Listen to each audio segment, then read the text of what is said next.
Macca simore jeeɗiɗi. Woto ñaawe woɗɓe mbele woto on ñaaweede. Ngati ñaawirte ɗon kono ñaawirton woɗɓe ni, te ɓetante ɗon koɗo ɓetanton woɗɓe ɗo. Holi ko waɗi aɗa yiya kuɗel gongel e yitere bande tawa yiyata leggal gongal e yitere mangal?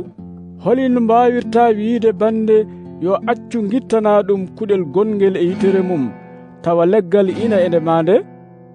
Naafige, ittu ko adi fof leggal gongal e yitere mangal, bele jiiɗe ma ina laaɓa daña no gittirɗa kuɗel gongel e yitere bande ngel. Woto dokke dawadi ko seni, ngati ɗi duttoto e mon ɗi cila on. Wota care ñaaƴe mon e yeeso bamɗi tuge, ngati ɗi dippat heen. Ñaagoɗe on keɓat, jiiloɗe on jiitat, konge on gudditte. Ngati kala ñaagiiɗo heɓat, kala jiiliɗo yiitat, te kala konguɗo udditte. Holi e mon mo ɓiyum ñaagoto mburu rokka ɗum hayre, walla ñaago ɗum liingu rokka ɗum baajo leydi? Ko bonɗon ko fof dokkoton ɓiɓɓe mon ko geɗe moƴƴe. Alaa ko haali noon baaba mon gonɗo dow asaman o, mawo rokku kala ñaagiiɗo mo geɗe moƴƴe. Ko ɗum waɗi mbaɗante woɗɓe ko jiɗɗon ɓe mbaɗana on, ko ɗum sariya o e annabaaɓe ɓe jamiri. Naatire damal paangal ngal, ngati damal boomare ngal ko jaajngal, te laawol ngol ko beeɓngol, kadi rewoɓe hen ɓe ko heewɓe. Kono damal gurdam ngal ko paadngal, te laawol ngol ko ɓittugol, kadi yiitoɓe ngol ɓe ko seeɗa. Ndeno ɗe annabaaɓe fenoɓe ɓe gardata e mon kono baali ni, kono e goonga ko ɓe pobbi congoji. Keptinirton ɓe ko golle maɓɓe. Resen fettataake e puɗi ñaaɗɗi, ƴibbe pettataake e ñakaɓe. Lekki moƴƴi jibinta ko ɓiɓɓe moƴƴuɓe, kono lekki bonki jibinta ko ɓiɓɓe bonɓe.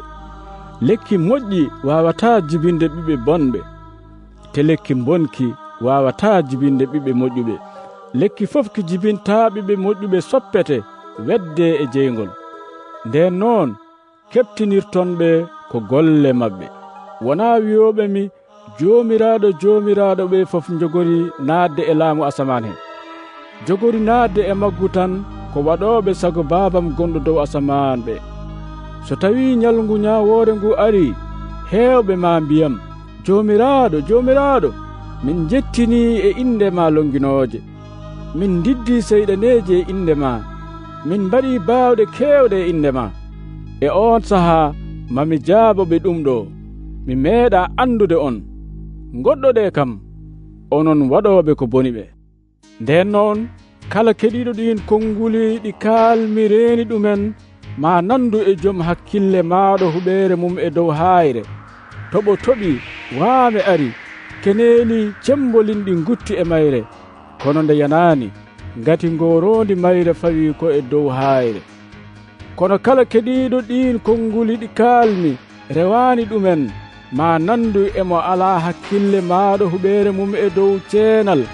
Toɓo toɓi waame ari, keneeli cembolin ɗi gutti e mayre, nde joori e leydi kayre fof no nde fotiri. Nden Yeesu gayni ɗin waajuji diddal ngal Haawa eno janginiratno ni, ngati o jiidano e sariyankoɓe maɓɓe ɓe, kanko o janginiratnoɓe ko bawɗe.